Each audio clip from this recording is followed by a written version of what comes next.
Benim daha önce çok yüksek miktarda horlamam vardı. Yanımda eşim benimle uyuyamazdı. Hatta yan odadakiler rahatsız olurdu.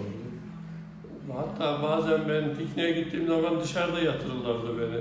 Yazlıkta, beni ağaç altında, çadırda yatırırlardı.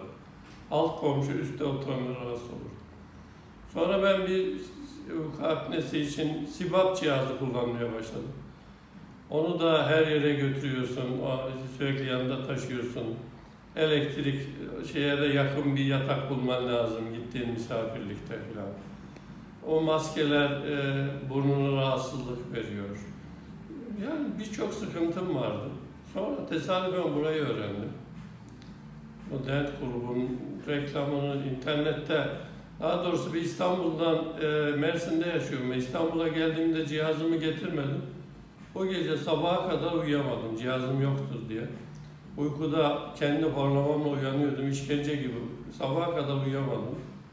Araştırmamla burayı buldum, tesadüf. Hemen o gün yaptırdım.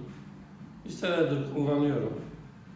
Cihazdan da kurtuldum, horlamadan da kurtuldum. Çok memnunum.